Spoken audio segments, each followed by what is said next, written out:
तो ये इरफान है और इरफान किसी परिचय के मोहताज नहीं है, वायरल है इरफान। और इरफान कैसे हो? सर बहुत खुश हूँ। सबसे पहले आपके सभी दर्शकों को मेरा जय श्री कृष्णा, सलाम, सत श्री अकाल, जय भीम। मैं मोहम्मद इरफान और आप मुझे पिछले 10 सालों से जानते हैं सर। कुछ लोग मुझे 10 दिनों से जान रहे हैं। मैं कभी भी वायरल अपने आप को महसूस नहीं करता। मेरी एक अपनी मांगे हैं सर।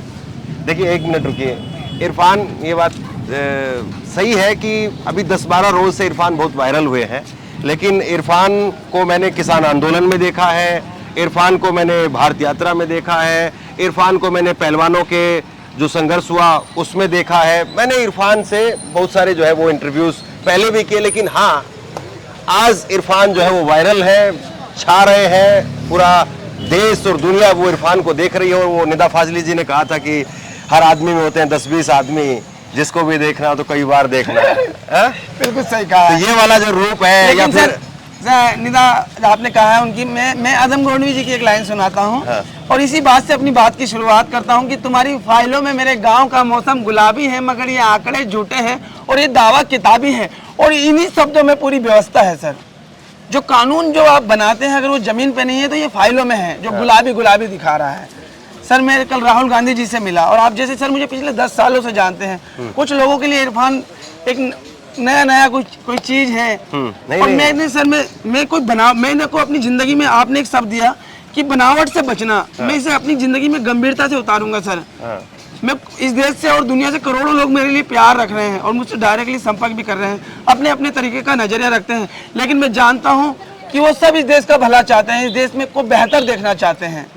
तो कल जब राहुल गांधी जी से मैं मिला तो मैंने उन्हें इस नजरिए से नहीं मिला कि वो राहुल गांधी हैं। मैंने इस नजरिए से उनसे मिला कि वो नेता प्रतिपक्ष हैं, देश के बड़े लीडर हैं, आज नहीं तो कल सत्ता में होंगे। और उन्होंने गरीब के जीवन को महसूस करने की पूरी भरपूर कोशिश की है। वो एक शिक्षित है, समझदार है और उन्होंने बहुत कुछ सहा है। जिस तरीके से ओछी छल कपट की राजनीति ने उनको बड़े पैसे और छल कपट से उनकी छवि को बिगाड़ने की जो कोशिश की है उसे मैंने करीब से देखा है। मैं क्रांतिकारी हूँ, एक एक्टिविस्ट हूँ। मैंने जमीन पे धरने प्रदर्शन किए हैं, पुलिस की लाठियाँ खाई हैं, डिटेन हुआ हूँ। तो मैं जब ये चीज़ें देखता था कि राहुल रात को 2 बजे कुछ लोगों को लगा भले राहुल के गुणगान गा रहा है, एक काबिल इंसान का गुणगान और अन्याय की खिलाफत एक समझदार और अच्छे इंसान की पहचान है। कि अगर जुल्म है तो हम कहते हैं ये जुल्म है और इसे मानने से इनकार करते हैं, अन्याय है तो अन्याय है। आप वैसे इंटरनेशनल कह देते हैं, फिर दहशतगर्दों की बी टीम कह देते हैं, खालिस्तान कर देते हैं, ये देश को गुमराह करते हैं, हिंसा को बढ़ावा देते हैं। लेकिन वही उन्हीं के सामने फिर समझौता करते हैं, फिर उन्हीं के सामने सारी शर्तें मानते हैं, फिर कहते हैं मेरी तपस्या में कोई कमी रह गई होगी। यही खूबसूरत लोकतंत्र है, अपनी असहमति और ये दायरा बना रहना चाहिए। देखिए इरफान से हम ढेर सारी बातें करेंगे। मैं सर वो कह रहा था, मैं अपनी लाइन से भटक गया कि राहुल गांधी जब मुझसे मिले तो मैंने उनसे इस बारे में बात की कि सर आपने देश के गरीबों के जीवन को महसूस करने का भरपूर प्रयास किया है। आप जानते हैं कि देश का जो मेहनत कश आबादी है, जो श्रमिक है, जो खेत में, खलिहानों में, बागों में, बागवानों में, बगीचे बागवानों में, सड़कों पे, निर्माणाधीन इमारतों में और फैक्ट्री में, कारखानों में और असंगठित क्षेत्रों में उसका 90% हिस्सा, जिसके पास कोई सामाजिक सुरक्षा नहीं है, कोई न्यूनतम मजदूरी नहीं है, उन सब चीज़ों को लेकर मैंने बात करी कि देश के अलग अलग राज्यों में अलग अलग श्रमिक कानून है, अलग अलग न्यूनतम मजदूरी है। ये बिल्कुल गलत है। अगर दिल्ली में 18 है तो यूपी में 13-14 क्यों होगी? वहाँ लोग घास तो नहीं खा रहे, या और किसी स्टेट में। तो सब सामान्य न्यूनतम मजदूरी की बात करी और श्रमिकों के जीवन से जुड़ी हुई बेसिक जरूरतों में बात करी कि शिक्षा के निजीकरण ने देश में अमीरी और गरीबी की खाई को बढ़ाया है। जिस तरीके से शिक्षा में निजीकरण हो, ये इरफान है, जनरेटर है, ये रुकने वाले नहीं है। इनको फुल स्टॉप का बटन नहीं है, स्टार्ट है बस सिर्फ। तो मैंने उनसे क्या क्या बात करी, फिर मैंने उनसे ये कहा रुको पूछेंगे, सब बात करेंगे। खाली राहुल ही नहीं, आप राहुल से बड़े आज बन गए हैं भाई। नहीं ऐसा मत बोलिए प्लीज। अरे नहीं, किसी आदमी को भगवान नहीं बनाना चाहिए। मैं भगवान नहीं बना रहा।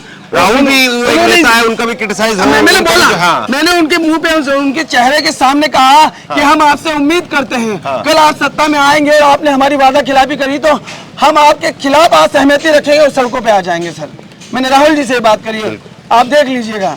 अब देखिए ये इरफान का ये ठिकाना है, यहाँ जो है हम ऐसे ही नहीं खड़े। इरफान का ठिकाना, इरफान बताओ।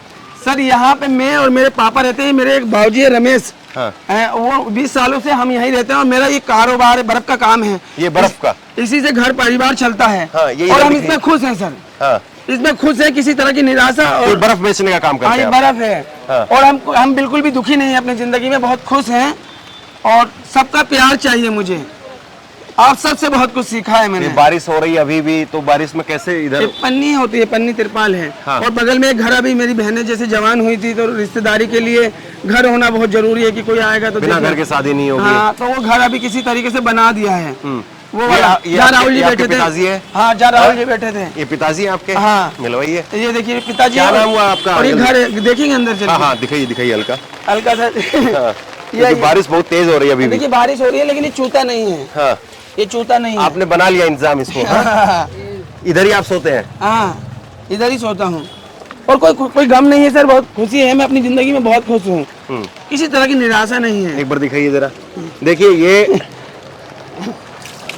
ये देखिए, ये इतना पानी भर जाता है? जी सर। तो इरफान ये तो मुश्किल तो है। जी सर, हाँ मुश्किल। हाँ? सर मैंने कहा ना, आइए आइए, आप भी आइए। हाँ हम कठिनाइयों से डरने वाले लोग नहीं है सर, हाँ हम कठिनाइयों से डरने वाले लोग नहीं है सर। हाँ। और इस देश की बड़ी आबादी ऐसे ही जी रही है सर। मैं बार बार कहता हूँ, मैंने राहुल जी को यही कहा सर कि जब आप आएंगे तो इस देश की जो मेहनत कश आबादी है उस पे कानून लाइए। जिस तरीके से मोदी सरकार 4 लेबर कानून लेके आई है, पिछले 29 कानूनों को मिला के श्रमिक अधिनियम 1948 को रद्द करके उनमें से 29 कानून लेके आए, कहा कि मजदूरों के जीवन को बेहतर करेगा। ये कानून जो फाइलों वाले कानून नहीं चाहिए। मैंने राहुल जी से वादा किया है कि आप आएंगे तो हाँ कि जमीन पे दिखाई देना चाहिए। तो उन्होंने कहा ये लड़ाई बहुत लंबी है और जिनकी होने भी तो इस लड़ाई में का हिस्सेदार बनना चाहिए। तो मैंने उनसे कहा कि वो नेता जो कहते हैं कि हम आपके जीवन को बेहतर कर देंगे, तो उन नेताओं से हमारी जवाबदेही है, तय है, चाहे वो कुछ भी कहें। जिस तरीके से सर एनसीआरबी का डाटा है 2024 का। एक मिनट रुकिए, देखिए बारिश अभी बहुत तेज हो गई है यहाँ पे और हम चाहते थे कि पहले यहाँ से शुरुआत करें क्योंकि इरफान जो है वो यहीं पर इनका सब कुछ बीता है, जीवन बचपन। आपको हमारा नमस्कार। और बेटा अब तो वायरल है, चर्चा में है, क्या कहेंगे? सोचा था कभी बेटा इस तरीके से राहुल गांधी को घर पर खींच करके ले आएगा? नहीं, मैं नहीं सोचा था। ऊपर वाला जो है आप लोग का मेहनत के रंग लाए हैं। और क्या, अब घर पर चलते हैं और जहाँ कल राहुल गांधी बैठे थे वहीं पर बैठ करके ढेर सारी बातें करेंगे। यहाँ बारिश हो रही है और अच्छी खासी जो है वो बारिश। हाँ, क्या कह रहे हैं वो? हाँ, अपने भाई के लिए लड्डू बांट रहे हैं अभी 2 मिनट में। आप यही कॉलोनी के ही हैं? मैं यहाँ पे दुकान लगाता हूँ पिल्लू भाई के सामने, मेरी हार्डवेयर की दुकान है। अच्छा। तो उस खुशी में भाई ये देखो हमारी पूरी कॉलोनी में मतलब अनपढ़ बच्चा इतनी मतलब हद होगी भाई साहब। हमने ऐसा बच्चा कोई टैलेंट हमने नहीं देखा किसी भी लड़के में। इसी खुशी में बड़े भाई की अभी लड्डू सबका मीठा फेमस हो गई होगी इरफान के नाम से। भाई साहब ये 10-15 साल हो गए इसने ये लड़ाई लड़ते हुए, बहुत जबरदस्त। ये यही बात है कि ये 10 दिन का वायरल लड़का नहीं है, ये 10 साल से तपा रहा है अपने आप को और अब जाकर के इसकी चमक जो है वो लोगों को दिखाई दी है। इसकी आवाज की जो गूंज है इरफान की वो लोगों को सुनाई दी है। इरफान आज का नहीं है और हमारी जो बातचीत है, जो जान पहचान है वो भी आज की नहीं है, बहुत पहले से है। लेकिन अभी जिस तरीके से इरफान वायरल है, इरफान से बात करनी समझनी बहुत जरूरी है। राहुल गांधी कल आए, घर पर आए, परिवार में कौन कौन है सारी बातें करेंगे। अब यहाँ से परिवार की तरफ चलते हैं, घर की तरफ चलते हैं। 2 मिनट में तो सुबह का लड़का। अभी कितनी दूर है? बगल में ही है, भीग जाएंगे। पैदल चले या गाड़ी लेके चले? गाड़ी से जाना पड़ेगा। चलो चलो चलो, वहाँ कर लेंगे यार। सारे इकट्ठे हो रहे खा लेंगे 2 मिनट में लिया लड़का। बैठो। हाँ, क्या कह रहे हो? इस भाई को आगे तक जाना चाहिए। इस भाई में वो चीज है, टैलेंट है। तो आपके बीच का है इरफान, अब कैसा लग रहा है पहले इरफान और आज के इरफान में? बहुत अच्छा लग रहा है, हम शुरू से जानते, बचपन से कोई जानते। फर्क है या वैसा ही अभी भी? हाँ फर्क है। क्या फर्क है? इसमें इस चीज का इंसानियत का फर्क है। अच्छा है ना, इंसानियत इसमें हर चीज बंदा उस चीज को टॉपिक को हैंडल कर सकता है। बारिश बहुत तेज है बॉस। किस खुशी में लड्डू खिला रहे हैं? किस खुशी में लड्डू खिला रहे हैं? ये हमारा भाई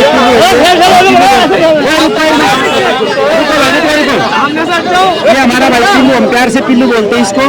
मतलब इसने ऐसा काम कर दिया, मेरे ख्याल से तो दिल्ली में तो किसी लड़के ने किया नहीं होगा। मतलब दिल का सितारा खुश हैं बन आप गया। लोग? बिल्कुल बहुत ज्यादा खुश है। आगे भी ऐसे ही करेगा। एक हफ्ते तक यहीं पे कढ़ाई चढ़ी रहेगी, खूब जितना जी करे खा लो। एक हफ्ते तक लड्डू खिलाते रहेंगे। खवाते रहेंगे हमारा भाई।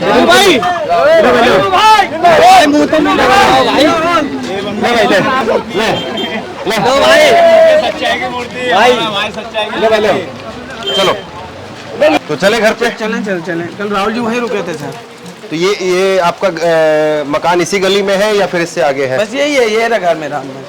यही पे है। यही है। कितने साल से यहाँ पर हैं? सर यहाँ पे हम लोग भी 2006 में आए थे, तो 20 साल तकरीबन हो गए हैं। अच्छा। हाँ, ये अभी बनाया है, बहन बेटी जवान थी हाँ। तो उन्हीं के लिए बनाया है। आइए सर बैठिए। हाँ हाँ, आ जाइए सर, बैठते हैं तसल्ली से। आइए सर। एक मिनट। राहुल जी यहीं बैठे थे। हाँ, यही आपका मकान है। राहुल जी यहीं बैठे थे।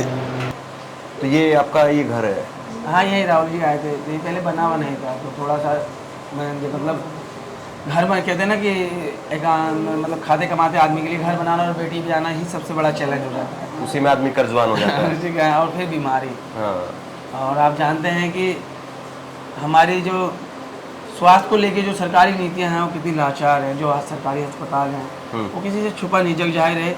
आप अगर सर आप जिम्मेदार पत्रकार है, सफदरजंग में आप जब देखेंगे जाएंगे ना, तो देखेंगे कि मरीज का पेशेंट के पास दो ऑप्शन है। चाहे तो अपने मरीज को वो मरता हुआ देखे अपने आंखों के सामने, या तो किसी प्राइवेट हॉस्पिटल को चुने और पूरा परिवार कर्जे में मरे।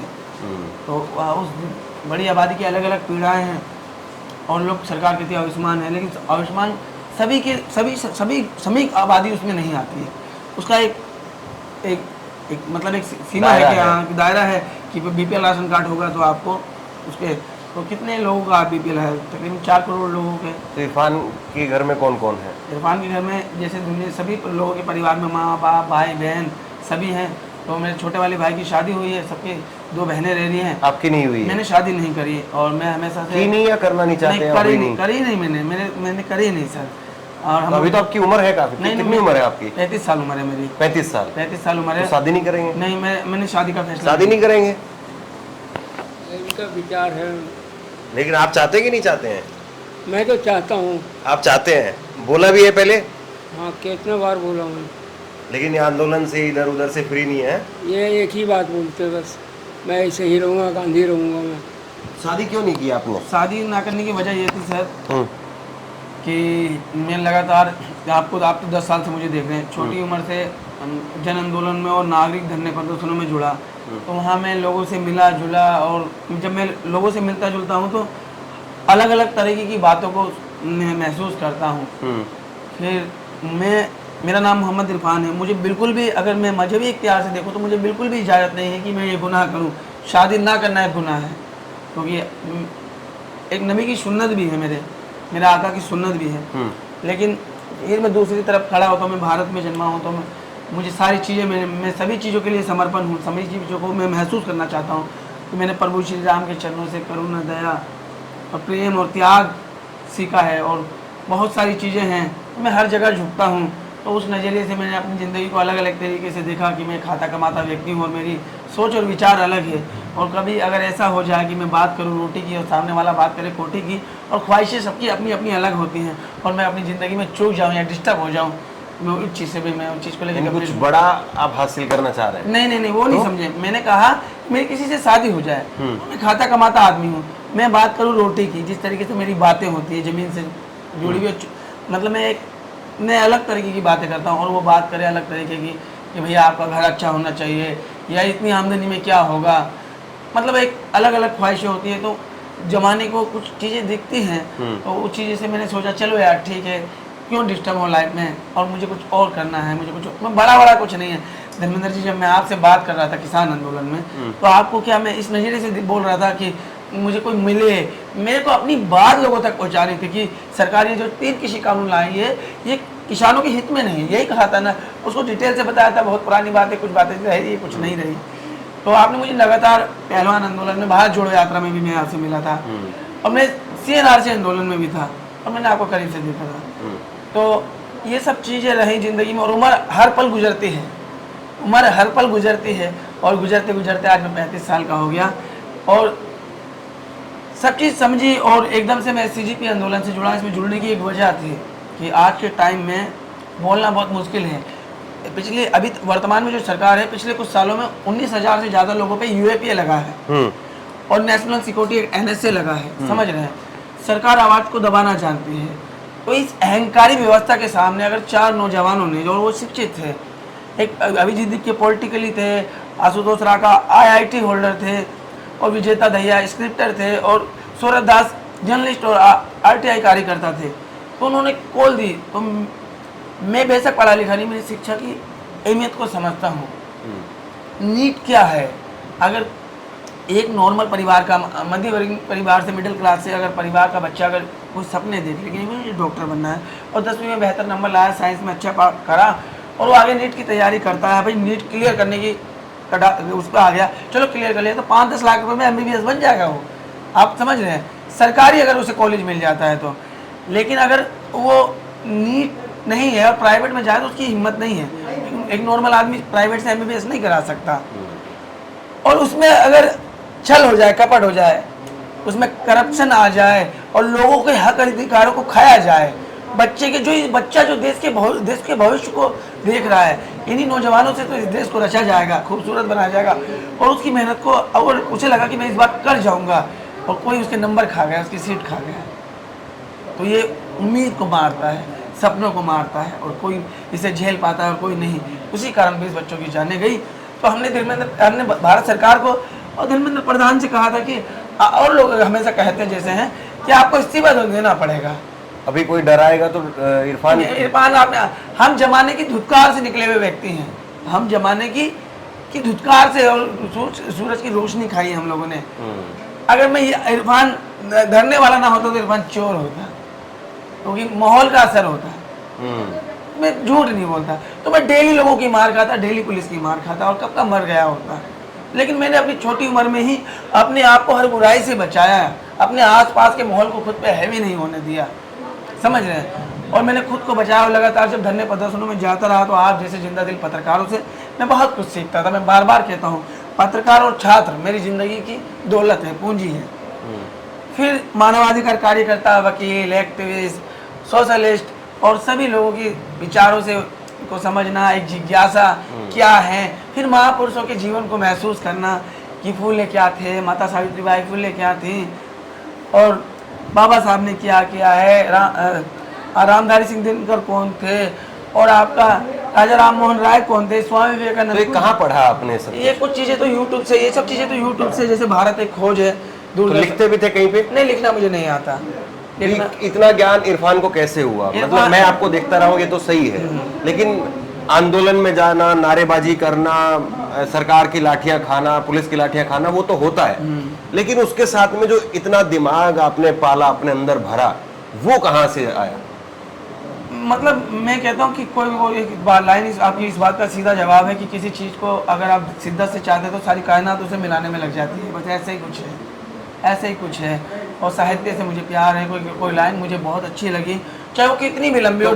किताबें नहीं पढ़ी है, फोन से सिर्फ पढ़ा है। जैसे रामधारी सिंह दिनकर की मुझे कोई लाइन बहुत अच्छी लगी, कितनी डिफिकल्ट क्यों ना हो, मैं उसे पढ़ूंगा, उसको याद कर लेते हैं, पढ़ूंगा, मैं कैमरे उसको समझूंगा और कैमरे पे उतार दूंगा। जैसे कि कितनी डिफिकल्ट है ये कि दिरी को तो दृश्य आकार देख, मुझ में सारा ब्रह्मांड देख, चर अचर जीव जंग चर असर नसर मनुष्य सुरजीत अमर, सतकोटि सूर्य सतकोटि चंद्र सतकोटि सरित सर सिंधु मन, सतकोटि ब्रह्मा विष्णु में, सतकोटि विष्णु जलपति दिने, सतकोटि रुद्र सतकोटि काल, सतकोटि धनुधर लोकपाल जंजीर बढ़ाकर साध ने, हाँ हाँ दुर्योधन बांधने।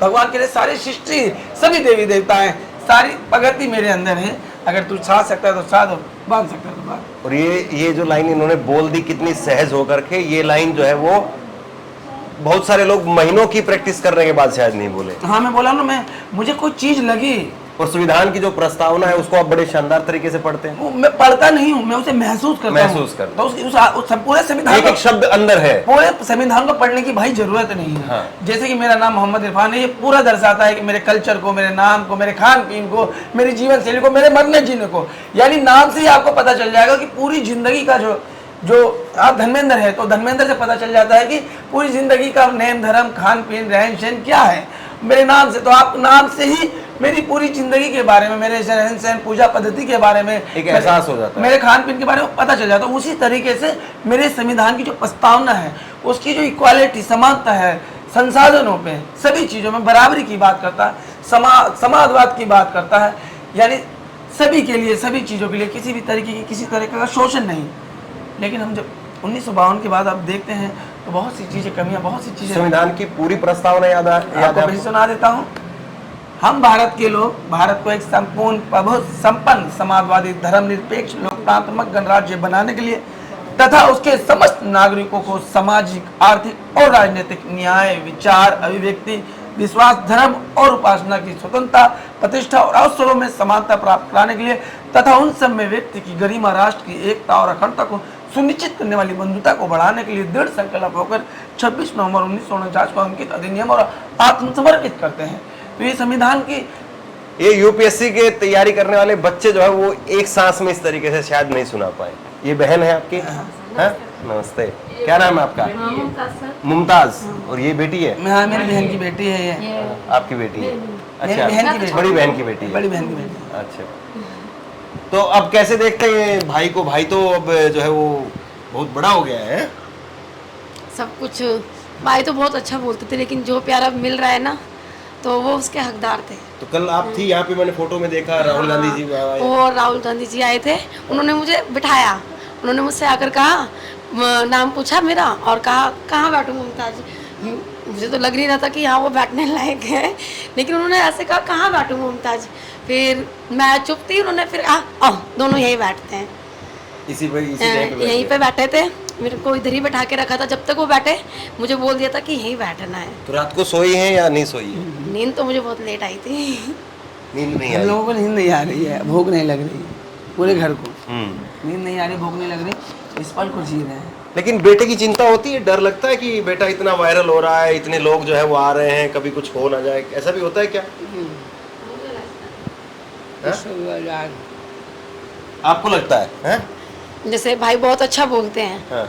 लेकिन चीज़ें हम देखते हैं, भाई तो संविधान की बात करते हैं, लोकतंत्र के हित में बात करते हैं, अपने अधिकार को लेकर बोलते हैं, लेकिन आप भी देख ही रहे हो ना। तो इस चीज़ के लिए है कि बस सबका आशीर्वाद बना रहे और प्यार और सपोर्ट सबका मिल रहा है, तो वो डर धीरे धीरे ख़त्म हो रहा है कि जिस तरह से लोग प्यार दे रहे हैं, तो प्यार में सिर्फ प्यार नहीं मिल रहा, उनका आशीर्वाद मिल रहा है। तो इस चीज़ के लिए बहुत धन्यवाद। आपको डर नहीं कभी? नहीं, मैंने आपको क्लियर कहा, मैं एक प्रदर्शनकारी हूँ, 10 साल से आप देख रहे हैं, 15 सालों से आंदोलन में हूँ। कल राहुल गांधी जी से मिला तो मैंने उन्हें कहा सर कि मुझे अपने लिए नहीं, मैं अपने शब्दों के लिए खुद को नहीं बदलना चाहता। मेरा पहला मकसद है कि इस देश की बड़ी आबादी जो मेहनत कश है, बहुसंख्यक है, किसी भी धर्म जाति समुदाय से आते हो, वो पहाड़ों में हो, खेतों में, खलिहानों में हो, बाग बगीचे बागवानों में हो, फैक्ट्री में, कारखाने में हो, सड़कों पे हो या निर्माणाधीन इमारतों में हो, उनकी सामाजिक सुरक्षा और न्यूनतम मजदूरी बेहतर, कागजों में नहीं जमीन पर होनी चाहिए। मेरी बात, मजदूर की बात आपने की। मेरी ये पहली मांग है, क्योंकि मैं मेहनत कश मजदूर की बात मैं उस वक्त से आता हूँ। मेरी पहली मांग है, मुझे अपने लिए कुछ नहीं चाहिए सर। मैंने राहुल जी को भी ये बात कहा है और मैंने इसी तरीके से, मैं एक क्रांतिकारी विचार, आपकी प्रियंका गांधी से बात करवाई? वो अलग थी बात थोड़ी। और प्रियंका दीदी ने मुझसे कहा कि आप कहिए राहुल जी को वो शादी कर लें, मेरी नहीं मानती। प्रियंका गांधी ने आपसे कहा कि आप राहुल गांधी से कहें कि वो शादी कर ले? हाँ, कि वो मेरी बात नहीं मानते, लेकिन मैं उनकी क्यों कहूँ, वो एक महान आत्मा है। आप तो खुद शादी नहीं कर रहे हैं। नहीं, वो एक महान आत्मा है सर, बहुत कुछ सहा है, इतना अपमान मैं नहीं सह पाता, हम नहीं सह पाते, हमारे पास इतनी ताकत नहीं है। हम और आप ना सर, मैं वो चीज़ नहीं सह पाते। मैंने सोशल मीडिया पर कभी पेज नहीं बनाया इसी चीज़ से कि मैं नहीं सह पाऊँगा। मैंने सोशल मीडिया पे नहीं हूँ सर, इसीलिए नहीं बनाया कि मैं नहीं सह पाऊँगा। बहुत बड़ी, बहुत कहते हैं एक आदमी कितना बर्दाश्त कर सकता है, राहुल ने उससे ज़्यादा बर्दाश्त किया है। और इस देश के गरीबों की जान है, वो सब उम्मीद रखते हैं उनसे। तो राहुल के मुरीद हैं आप?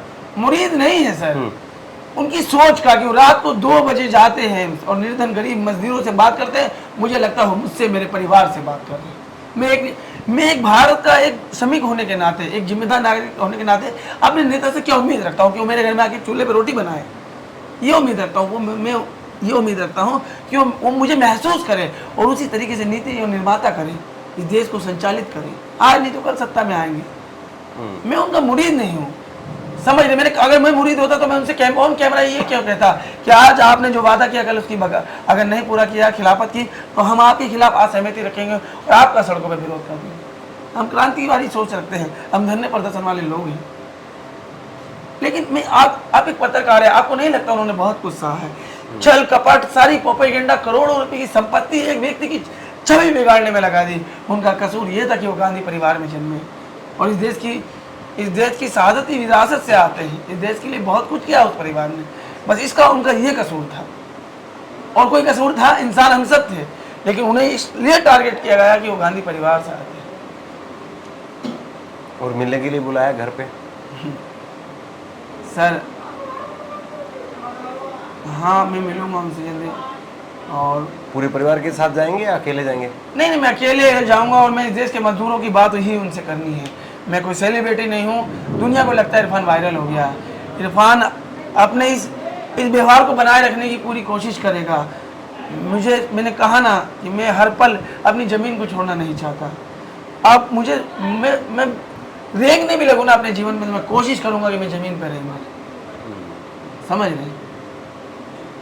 मैं IIT होल्डर नहीं हूँ कि मैं आया और मैं कहा कि मैं गाड़ी नहीं लूँगा फिर मैं एक के साथ एक फ्री देने लगूँगा शराब।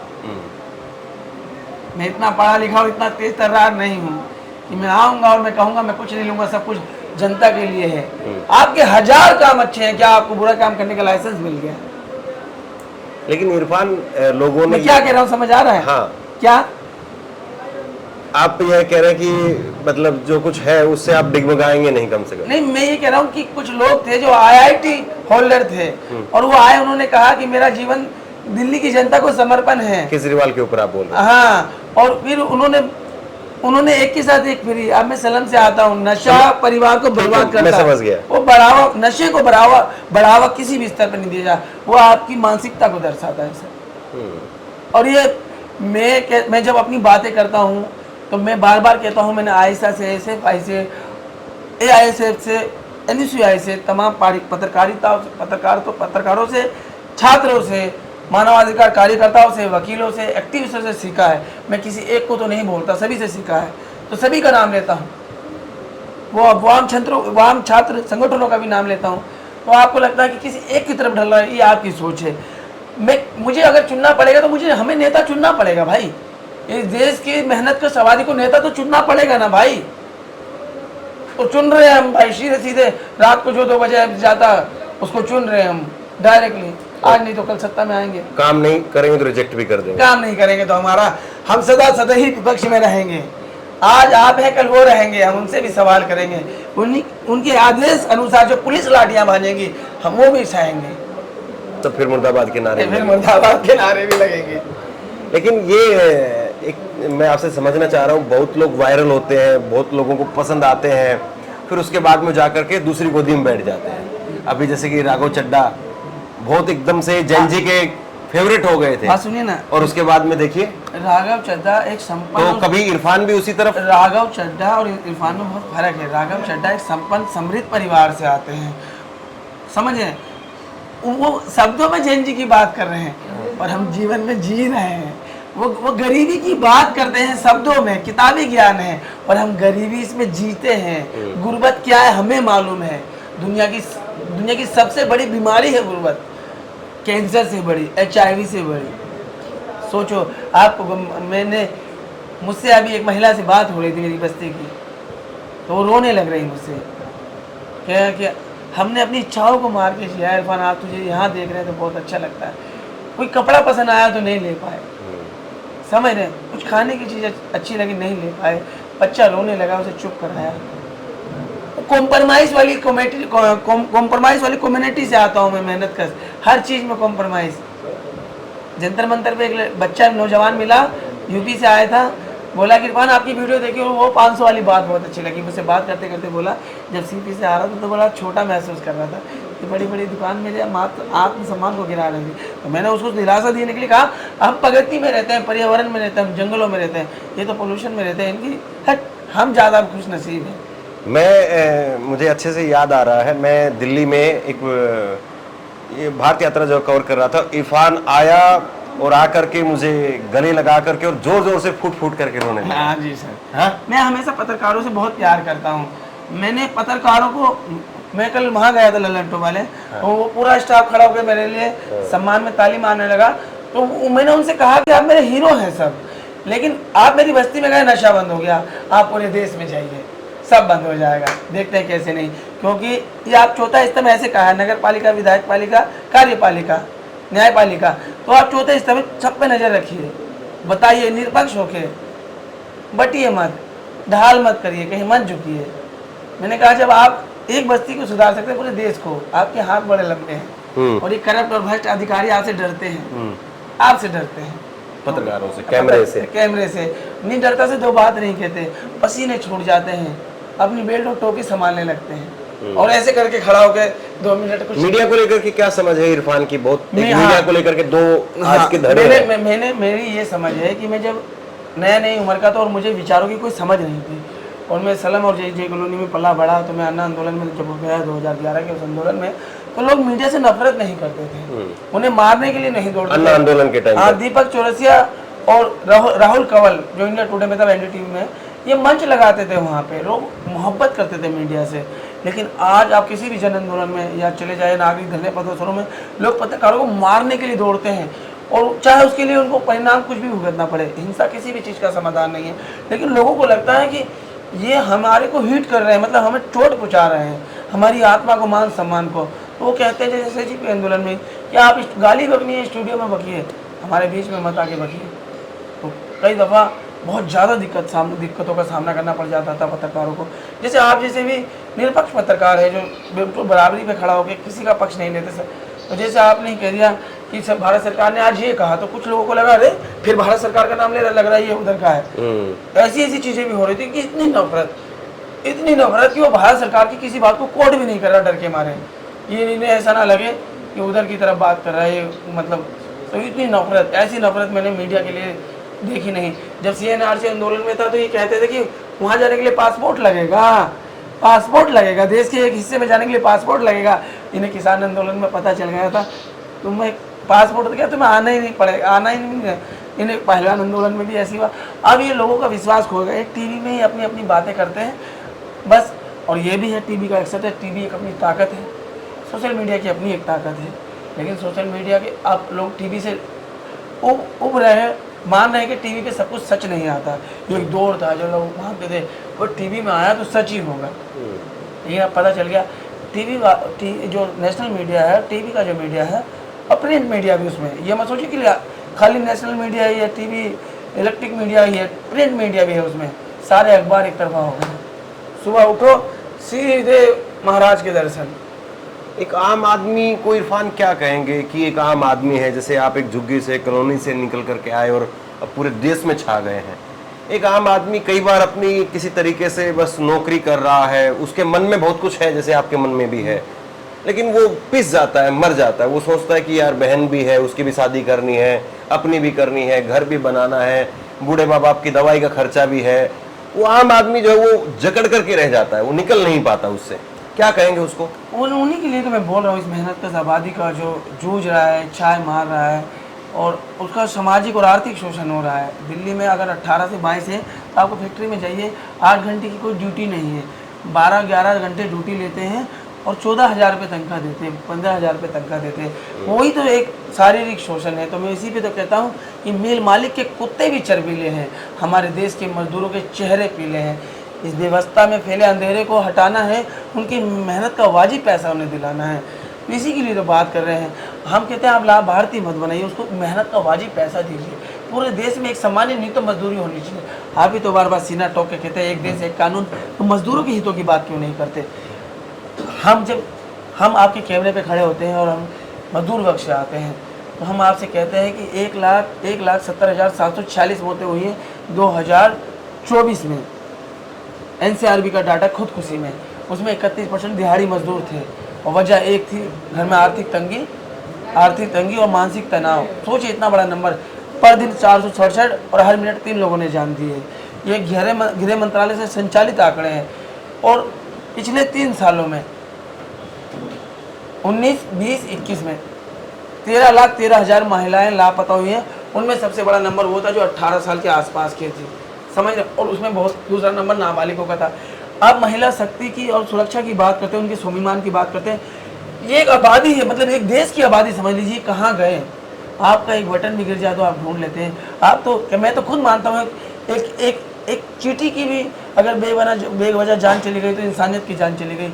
आप अगर एक मौत पे शोर मचाते हैं तो आपका मचाना वाजिब है, लेकिन उन 13 लाख लोगों का कौन बताएगा, 13 लाख महिलाओं का जवाबदेही कौन देगा? कभी मोदी जी बुलाए या कोई सुझाव आपसे मांगे तो क्या कहेंगे? मैं इस लायक तो नहीं हूँ।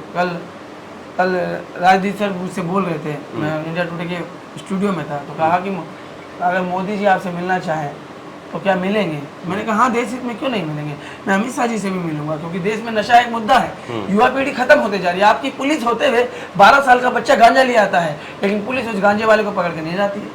इस करप्शन, इस शोषण को खत्म करना है। कैसा देश चाहते हैं? देशभक्ति क्या है? देश के लोगों तक बुराइयों से बचाना। देशभक्ति यह है कि उस देश के लोगों का जीवन बेहतर हो, शिक्षा और स्वास्थ्य से कोई वंचित ना हो। आप सब जानते हैं शिक्षा का निजीकरण गरीबी अमीरी की खाई को बांट रहा है। फिर हम खबर सुनते हैं एक मेहनत का आबादी के परिवार से आने के नाते कि 93,000 से ज़्यादा स्कूल बंद हो गए। तो हमारे को पीड़ा होती है कि अगर गरीब का बच्चा सरकारी स्कूल में नहीं पढ़ेगा तो कहाँ पढ़ेगा? आपने तो शिक्षा में निजीकरण कर रखा, अमीर का बच्चा तो बड़े बड़े स्कूलों में पढ़ेगा, फिर वो बड़ी हायर एजुकेशन में जाएगा।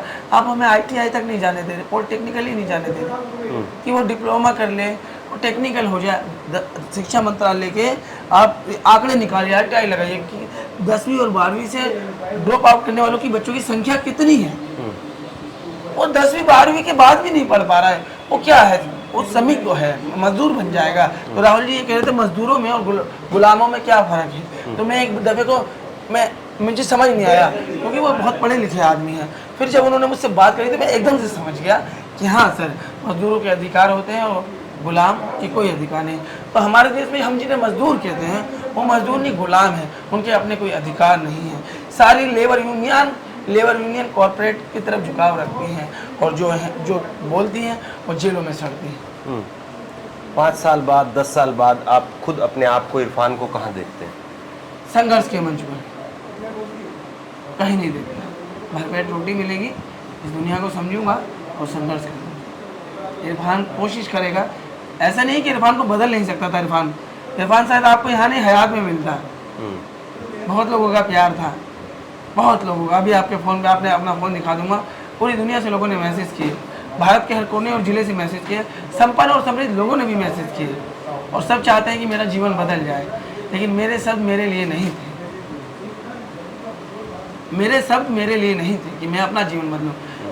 मैंने जब इस दुनिया को महसूस किया और शादी ना करने का फैसला किया तो बहुत सी चीज़ें मैंने अपने अंदर संभाली। हम जमाने के थपाड़ में थे, धूप खाइयाँ हैं, अपमान को सहा है, और वो हमारे लिए गालियाँ नहीं थी, दुआएं थी। समझ रहे? ये कोई बनावटी बातें नहीं है। आप यहाँ से अगर हिंदुस्तान को देखते हैं तो आपको हिंदुस्तान की असली तस्वीर नजर आएगी। यहाँ से देखिए। कहीं किसी पार्टी में शामिल होने का, जाने का कोई विचार नहीं है फिलहाल? नहीं, यार हम मैंने कहा कि मुझे अपनी कोई चाहत नहीं है। अगर मुझे मौका मिलेगा तो देश के मजदूरों के लिए कुछ करना है, और क्यों नहीं झुकाव होता है। हाँ, मैं राहुल की तरफ झुकता हूँ, मैं उस व्यक्ति की तरफ झुकता हूँ जिसने सारी दुनिया का अपमान सहा है। मैं झुकता हूँ, मैं प्यार करता हूँ उनसे, बहुत मोहब्बत करता हूँ, दीवानगी है उनके लिए। लेकिन ये नहीं कि मैं पागल हूँ, अनभक्त उनके लिए। मैंने कल, अगर मेरी ये अनभक्ति होती तो मैं उनके मुंह पे ना कहता कि मैं आपका विरोध कर दूंगा। जिसने सारी दुनिया की बदतमीजी सही है, सारा प्रोपेगेंडा जिसने सहा है, क्या हम इंसान होने के नाते ये भी फर्ज नहीं है कि उस पढ़े लिखे काबिल आदमी की कमर के पीछे खड़े होकर कहें क्यों डरते हो हम तुम्हारे साथ, क्यों डरते हो हम तुम्हारे साथ हैं। उसको ये बातें उन 1000 गालियों से को भुलाने में काफ़ी है। और आपको क्या आश्वासन दिया राहुल गांधी ने? उन्होंने मुझे सुना है खाली। उन्होंने कहा आपकी ये लड़ाई लंबी है और बताइए हम क्या कर सकते हैं। मैंने कहा सर, आप नेता प्रतिपक्ष हैं और आप कल सत्ता में आएंगे, पक्का आएंगे, आना है उन्हें, कोई रोक नहीं सकते। प्रधानमंत्री बनेंगे राहुल गांधी? और राहुल गांधी प्रधानमंत्री हैं, वो नहीं बनेंगे तो कौन बनेगा? उनसे ज़्यादा काबिल कौन है? एक अनपढ़ इरफान की आप इतनी तारीफ करते हैं कि इरफान इतना बोलता है, ऐसे ऐसे बोलता है, तो इस अनपढ़ इरफान ने की समझने एक आदमी को समझा है, वो राहुल गांधी है। अगर आप मुझे समझने की कोशिश कर रहे हैं तो राहुल गांधी को समझिए, क्योंकि मैं जब राहुल गांधी यहाँ बैठे थे तो मैं राहुल गांधी से नहीं मिला, मैं इस देश के नेता, ऐसे नेता से मिला जो इस देश की मेहनत को, सवारी को समझ रहा है। और आपके घर पर इससे पहले कांग्रेस के कौन कौन नेता आए हैं? अरे इससे पहले तो कोई नहीं आया, कोई भी नहीं आया। अभी कल रात को इमरान कोई पार्षद वार्षद कोई नहीं? कल मैं इमरान प्रतापगढ़ जी से मिला, मोहिया मोहतरा जी से मिला, हाँ। कई लोगों से मिला। और इमरान प्रतापगढ़ जी मेरी कौम के रहनुमा भी हैं, देश की दूसरी सबसे बड़ी आबादी की रहनुमाई कर रहे हैं, और एक शायर भी है, साहित्यकार है, उनका कोई जवाब नहीं। जब उनसे मिला तो बहुत प्यार से एक भाई की तरह मिले। उन्होंने मुझे 50,000 रुपये दिए, मैंने 1000 बार उन्हें मना किया, मैं पैसे से बहुत दूर रहता हूँ। उन्होंने मुझे 50,000 रुपये दिए और मैंने उन्हें कहा था कि आपकी ये मदद जो है मैं दुनिया को बोल दूंगा। मैंने उन्हें बहुत मना किया था, फिर वो कहने लगे मुझे उन्होंने अपने तरीके से बताया कि अल्लाह ने कहा है कि अगर आप पे माल और दौलत हो तो लोगों की दावत किया करें और लोगों की मदद किया करें। उस नज़रिए से मैं आपको दे रहा हूँ, प्लीज़ रख लीजिए। तो मैंने कहा ठीक है, मैं रख तो लेता हूँ, लेकिन मैं सारी दुनिया को बता दूँ। ईमानदार हैं पूरे आप? आपको लगता है मैं अपनी बुराई से लड़ता हूँ, कहीं मैं बुरा ना हो जाऊँ, क्यों छुपाऊँ मैं आपसे।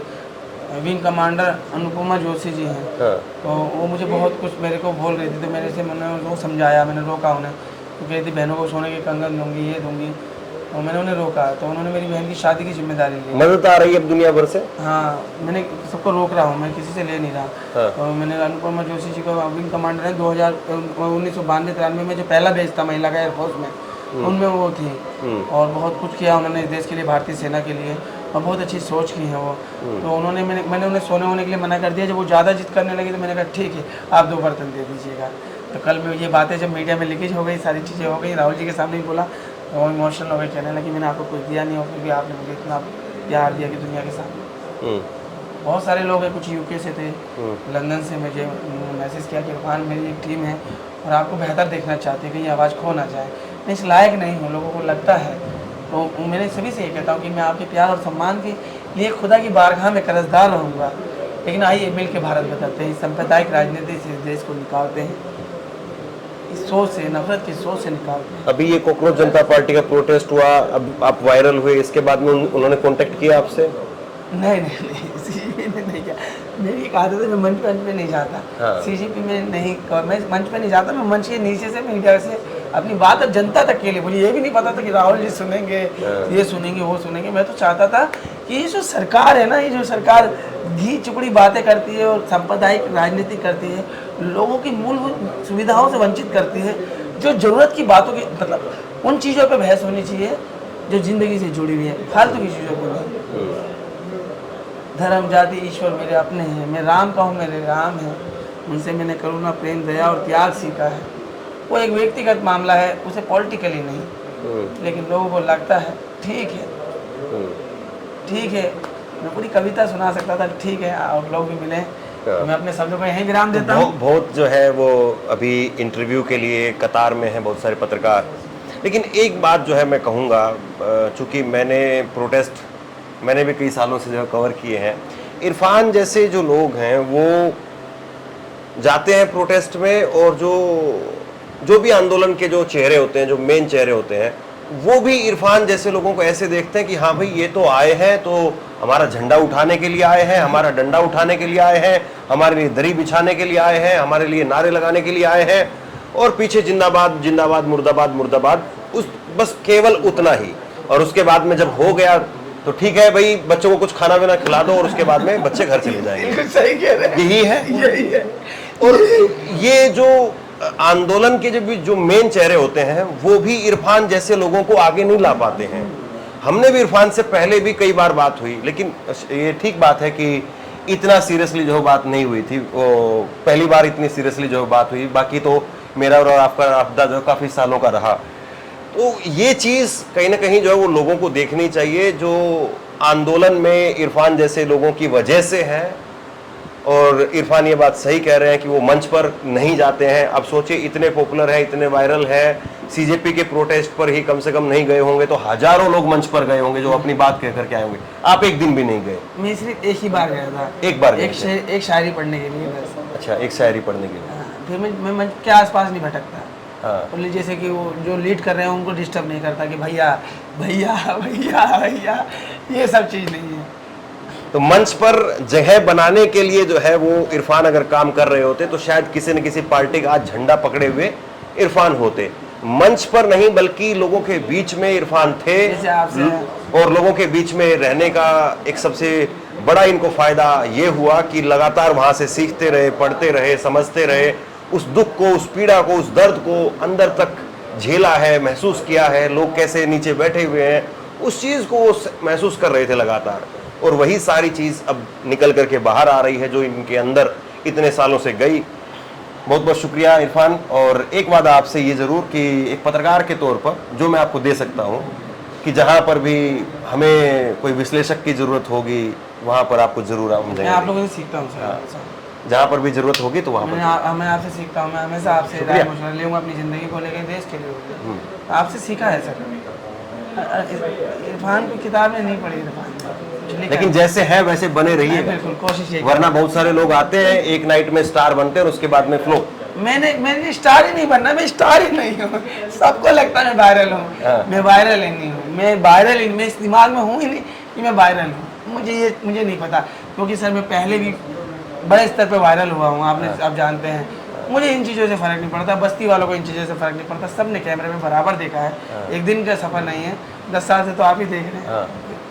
और वो लोग, जो तमाम लोग जो इरफान के साथ में आज फोटो खिंचवा रहे हैं या फिर इंटरव्यू लेकर के वायरल करके अपना व्यूज कमा रहे हैं, उन लोगों को भी जरूर देखना चाहिए कि इरफान इसी घर में, इसी गली में, यहीं पर ना रह जाए। इरफान को यहाँ से और आगे तक का जो सफर है वो जरूर तय होना चाहिए। और आपके प्यार के लिए हम तो चाहते हैं कि देश में जो हजारों लाखों इरफान हैं जो गली में, कूचे में, पता नहीं कहाँ है, किस हालत में है, सब बाहर आए और सब जो है वो कम से कम वहां तक तो जरूर पहुंचे जहां तक उनको पहुंचना ही चाहिए। शुक्रिया, थैंक यू।